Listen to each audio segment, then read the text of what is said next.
تفہیم القرآن سید ابوالعلا مودودی سورہ الرحمن آیات 31 تا 45۔ اعوذ باللہ من الشیطان الرجیم، بسم اللہ الرحمن الرحیم۔ سنفرغ لکم ایھا الثقلان، عنقریب ہم تم سے باز پرس کرنے کے لیے فارغ ہو جاتے ہیں۔ تفسیر۔ اصل میں لفظ ثقلان استعمال ہوا ہے جس کا مادہ ثقل ہے۔ ثقل کے معنی بوجھ کے ہیں۔ ثقل اس بار کو کہتے ہیں جو سواری پر لدا ہوا ہو۔ ثقلین کا لفظی ترجمہ ہوگا دو لدے ہوئے بوجھ۔ اس جگہ یہ لفظ جن و انس کے لیے استعمال کیا گیا ہے کیونکہ یہ دونوں زمین پر لدے ہوئے ہیں، اور چونکہ اوپر خطاب ان انسانوں اور جنوں سے ہوتا چلا آ رہا ہے جو اپنے رب کی طاعت و بندگی سے منحرف ہیں، اور آگے بھی آیت 45 تک وہی مخاطب ہیں، اس لیے ان کو ایھا الثقلان کہہ کر خطاب فرمایا گیا ہے۔ گویا خالق اپنی مخلوق کے ان دونوں نالائق گروہوں سے فرما رہا ہے کہ اے وہ لوگوں جو میری زمین پر بار بنے ہوئے ہو، عنقریب میں تمہاری خبر لینے کے لیے فارغ ہو جاتا ہوں۔ اس کا یہ مطلب نہیں کہ اس وقت اللہ تعالیٰ ایسا مشغول ہے کہ اسے ان نافرمانوں سے باز پرس کرنے کی فرصت نہیں ملتی، بلکہ اس کا مطلب دراصل یہ ہے کہ اللہ تعالیٰ نے ایک خاص اوقات نامہ مقرر کر رکھا ہے جس کے مطابق پہلے وہ ایک معین مدت تک اس دنیا میں انسانوں اور جنوں کی نسلوں پر نسلیں پیدا کرتا رہے گا اور انہیں دنیا کی اس امتحان گاہ میں لا کر کام کرنے کا موقع دے گا۔ پھر ایک مخصوص ساعت میں امتحان کا یہ سلسلہ یک لخت بند کر دیا جائے گا اور تمام جن و انس جو اس وقت موجود ہوں گے بیک وقت ہلاک کر دیے جائیں گے۔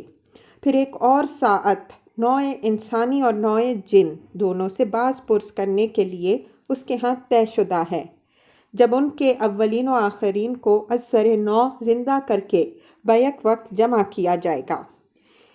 اس اوقات نامے کے لحاظ سے فرمایا گیا ہے کہ ابھی ہم پہلے دور کا کام کر رہے ہیں اور دوسرے دور کا کام کا وقت ابھی نہیں آیا، کجا کہ تیسرے دور کا کام اس وقت شروع کر دیا جائے۔ مگر تم گھبراؤ نہیں، عنقریب وہ وقت آیا چاہتا ہے جب ہم تمہاری خبر لینے کے لیے فارغ ہو جائیں گے۔ یہ عدم فراغت اس معنی میں نہیں ہے کہ اللہ تعالیٰ کو ایک کام نے ایسا مشغول کر رکھا ہے کہ دوسرے کام کی فرصت وہ نہیں پا رہا ہے، بلکہ اس کی نوعیت ایسی ہے جیسے ایک شخص نے مختلف کاموں کے لیے ایک ٹائم ٹیبل بنا رکھا ہو اور اس کی روح سے جس کام کا وقت ابھی نہیں آیا ہے اس کے بارے میں وہ کہے کہ میں سرے دست اس کے لیے فارغ نہیں ہوں۔ فَبِأَيِّ آلَاءِ رَبِّكُمَا تُكَذِّبَانِ، پھر دیکھ لیں گے کہ تم اپنے رب کے کن کن احسانات کو جھٹلاتے ہو۔ تفسیر۔ یہاں آلاء کو قدرتوں کے معنی میں بھی لیا جا سکتا ہے۔ سلسلہ کلام کو نگاہ میں رکھا جائے تو یہ دونوں معنی ایک لحاظ سے مناسب نظر آتے ہیں۔ ایک معنی لیے جائیں تو مطلب یہ ہوگا کہ آج تم ہماری نعمتوں کی ناشکریاں کر رہے ہو اور کفر، شرک، دہریت، فسق اور نافرمانی کے مختلف رویے اختیار کر کے طرح طرح کی نمک حرامیاں کیے چلے جاتے ہو۔ مگر کل جب باز پرس کا وقت آئے گا اس وقت ہم دیکھیں گے کہ ہماری کس کس نعمت کو تم اتفاقی حادثہ یا اپنی قابلیت کا ثمرہ یا کسی دیوی دیوتا یا بزرگ ہستی کی مہربانی کا کرشمہ ثابت کرتے ہو۔ دوسرا معنی لیا جائے تو مطلب یہ ہوگا کہ آج تم قیامت اور حشر و نشر اور حساب کتاب اور جنت و دوزخ کا مذاق اڑاتے ہو اور اپنے نزدیک اس خیال خام میں مبتلا ہو کہ ایسا ہونا ممکن ہی نہیں ہے، مگر جب ہم باز پرس کے لیے تم کو گھیر لائیں گے اور وہ سب کچھ تمہارے سامنے آ جائے گا جس کا آج تم انکار کر رہے ہو، اس وقت ہم دیکھیں گے کہ ہماری کس کس قدرت کو تم جھٹلاتے ہو۔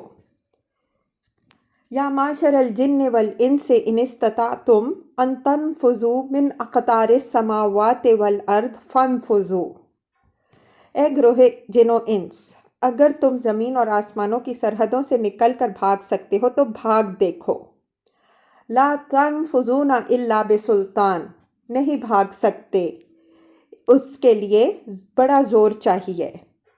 تفسیر: زمین اور آسمانوں سے مراد ہے کائنات یا الفاظ دیگر خدا کی خدائی۔ آیت کا مطلب یہ ہے کہ خدا کی گرفت سے بچ نکلنا تمہارے بس میں نہیں ہے۔ جس باز پرس کی تمہیں خبر دی جا رہی ہے اس کا وقت آنے پر تم خواہ کسی جگہ بھی ہو بہرحال پکڑ لائے جاؤ گے۔ اس سے بچنے کے لیے تمہیں خدا کی خدائی سے بھاگ نکلنا ہوگا، اور اس کا بلبوتا تم میں نہیں ہے۔ اگر ایسا گھمنڈ تم اپنے دل میں رکھتے ہو تو اپنا زور لگا کر دیکھ لو۔ فَبِأَيِّ آلَاءِ رَبِّكُمَا تُكَذِّبَانِ، اپنے رب کی کن کن قدرتوں کو تم جھٹلاؤ گے۔ يُرْسَلُ عَلَيْكُمَا شُوَاظٌ مِّن نَارٍ وَنُحَاسٌ فَلَا تَنتَصِرَانِ، بھاگنے کی کوشش کرو گے تو تم پر آگ کا شعلہ اور دھواں چھوڑ دیا جائے گا جس کا تم مقابلہ نہ کر سکو گے۔ تفسیر: اصل میں لفظ شواظ اور نحاس کے استعمال ہوئے ہیں۔ شواظ اس خالص شعلے کو کہتے ہیں جس کے ساتھ دھواں نہ ہو، اور نحاس اس خالص دھوئیں کو کہتے ہیں جس میں شعلہ نہ ہو۔ یہ دونوں چیزیں یکے بعد دیگرے انسانوں اور جنوں پر اس حالت میں چھوڑی جائیں گی کہ جب کہ وہ اللہ تعالیٰ کی باز پرس سے بچ کر بھاگنے کی کوشش کریں گے۔ فَبِأَيِّ آلَاءِ رَبِّكُمَا تُكَذِّبَانِ، اے جن و انس، تم اپنے رب کی کن کن قدرتوں کا انکار کرو گے۔ فَإِذَا انشَقَّتِ السَّمَاءُ فَكَانَتْ وَرْدَةً كَالدَّيْهَانِ، پھر کیا بنے گی اس وقت جب آسمان پھٹے گا اور لال چمڑے کی طرح سرخ ہو جائے گا۔ تفسیر: یہ روز قیامت کا ذکر ہے۔ آسمان کے پھٹنے سے مراد ہے بندش افلاک کا کھل جانا، اجرام سماوی کا منتشر ہو جانا، عالم بالا کے نظم کا درہم برہم ہو جانا۔ اور یہ جو فرمایا کہ آسمان اس وقت لال چمڑے کی طرح سرخ ہو جائے گا، اس کا مطلب یہ ہے کہ اس ہنگامہ عظیم کے وقت جو شخص زمین سے آسمان کی طرف دیکھے گا اسے یوں محسوس ہوگا کہ جیسے سارے عالم بالا پر ایک آگ سی لگی ہوئی ہے۔ فَبِأَيِّ آلَاءِ رَبِّكُمَا تُكَذِّبَانِ، اے جن و انس، اس وقت تم اپنے رب کی کن کن قدرتوں کو جھٹلاؤ گے۔ تفسیر: یعنی آج تم قیامت کو ناممکن قرار دیتے ہو، جس کے معنی یہ ہیں کہ تمہارے نزدیک اللہ تعالیٰ اس کے برپا کرنے پر قادر نہیں ہے، مگر جب وہ برپا ہو جائے گی اور اپنی آنکھوں سے تم وہ سب کچھ دیکھ لو گے جس کی تمہیں خبر دی جا رہی ہے، اس وقت تم اللہ کی کس کس قدرت کا انکار کرو گے۔ فَيَوْمَئِذٍ لَا يُسْأَلُ عَنْ ذَنبِهِ إِنسٌ وَلَا جَانٌ، اس روز کسی انسان اور کسی جن سے اس کا گناہ پوچھنے کی ضرورت نہ ہوگی۔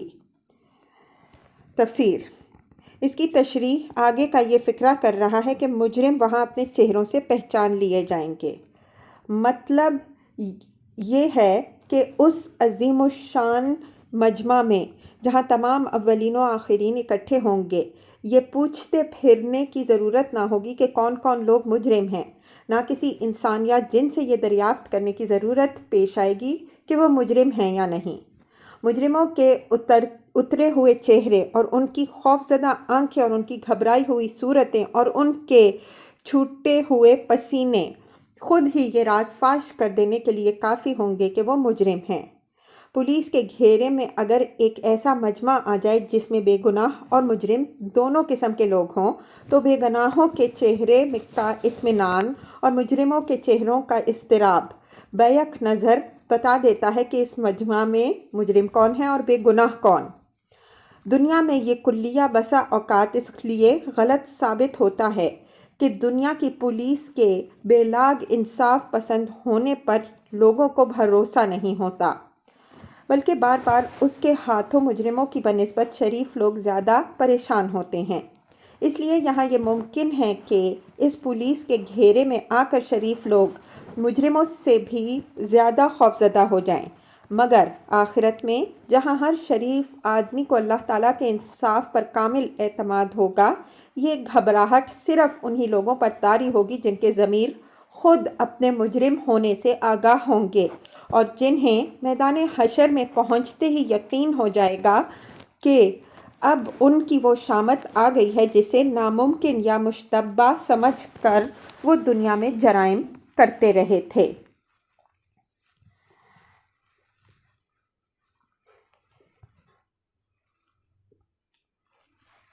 فَبِأَيِّ آلَاءِ رَبِّكُمَا تُكَذِّبَانِ، پھر دیکھ لیا جائے گا کہ تم دونوں گروہ اپنے رب کے کن کن احسانات کا انکار کرتے ہو۔ تفسیر: جرم کی حقیقی بنیاد قرآن کی نگاہ میں یہ ہے کہ بندہ جو اپنے رب کی نعمتوں سے متمتع ہو رہا ہے، اپنے نزدیک یہ سمجھ بیٹھے کہ یہ نعمتیں کسی کی دی ہوئی نہیں ہیں بلکہ آپ سے آپ اسے مل گئی ہیں، یا یہ کہ یہ نعمتیں خدا کا عطیہ نہیں بلکہ اس کی اپنی قابلیت یا خوش نصیبی کا ثمرہ ہیں، یا یہ کہ یہ ہیں خدا کا عطیہ مگر اس خدا کا اپنے بندے پر کوئی حق نہیں، یا یہ کہ خدا نے خود یہ مہربانیاں اس پر نہیں کی ہیں بلکہ یہ کسی دوسری ہستی نے اس سے کروا دی ہیں۔ یہی وہ غلط تصورات ہیں جن کی بنا پر آدمی خدا سے بے نیاز اور اس کی اطاعت و بندگی سے آزاد ہو کر دنیا میں وہ افعال کرتا ہے جن سے خدا نے منع کیا ہے، اور وہ افعال نہیں کرتا جن کا اس نے حکم دیا ہے۔ اس لحاظ سے ہر جرم اور ہر گناہ اپنی حقیقت کے اعتبار سے اللہ تعالیٰ کے احسانات کی تکذیب کرتا ہے، قطع نظر اس سے کہ کوئی شخص زبان سے اس کا انکار کرتا ہو یا اقرار، مگر جو شخص فی الواقع تکذیب کا ارادہ نہیں رکھتا بلکہ اس کے ذہن کی گہرائیوں میں تصدیق موجود ہوتی ہے، وہ احیاناً کسی بشری کمزوری سے کوئی قصور کر بیٹھے تو اس پر استغفار کرتا ہے اور اس سے بچنے کی کوشش کرتا ہے۔ یہ چیز اسے مکذبین میں شامل ہونے سے بچا لیتی ہیں۔ اس کے سوا باقی تمام مجرم در حقیقت اللہ کی نعمتوں کے مکذب اور اس کے احسانات کے منکر ہیں۔ اسی لیے فرمایا کہ جب تم لوگ مجرم کی حیثیت سے گرفتار ہو جاؤ گے، اس وقت ہم دیکھیں گے کہ تم ہمارے کس کس احسان کا انکار کرتے ہو۔ سورہ تکاثر میں یہی بات اس طرح فرمائی گئی ہے کہ لَتُسْأَلُنَّ يَوْمَئِذٍ عَنِ النَّعِيمِ، اس روز ضرور تم سے ان نعمتوں کے بارے میں باز پرس کی جائے گی جو تمہیں دی گئی تھیں، یعنی پوچھا جائے گا کہ یہ نعمتیں ہم نے تمہیں دی تھیں یا نہیں، اور انہیں پا کر تم نے اپنے محسن کے ساتھ کیا رویہ اختیار کیا اور اس کی نعمتوں کو کس طرح استعمال کیا۔ یعرف المجرمون بسیماہم، مجرم وہاں اپنے چہروں سے پہچان لیے جائیں گے۔ فیؤخذ بالنواصی والاقدام، اور انہیں پیشانی کے بال اور پاؤں پکڑ پکڑ کے گھسیٹا جائے گا۔ فَبِأَيِّ آلَاءِ رَبِّكُمَا تُكَذِّبَانِ، اس وقت تم اپنے رب کی کن کن قدرتوں کو جھٹلاؤ گے۔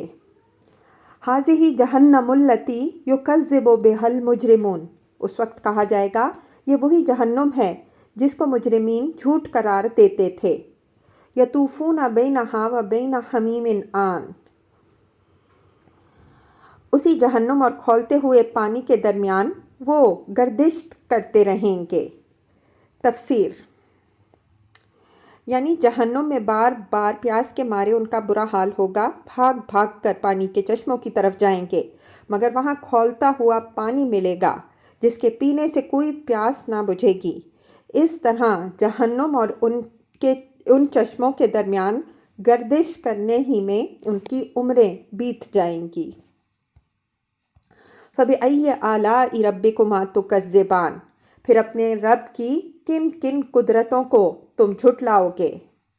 تفسیر: یعنی کیا اس وقت بھی تم اس کا انکار کر سکو گے کہ خدا قیامت لا سکتا ہے، تمہیں موت کے بعد دوسری زندگی دے سکتا ہے، تم سے باز پرس بھی کر سکتا ہے اور یہ جہنم بھی بنا سکتا ہے جس میں آج تم سزا پا رہے ہو۔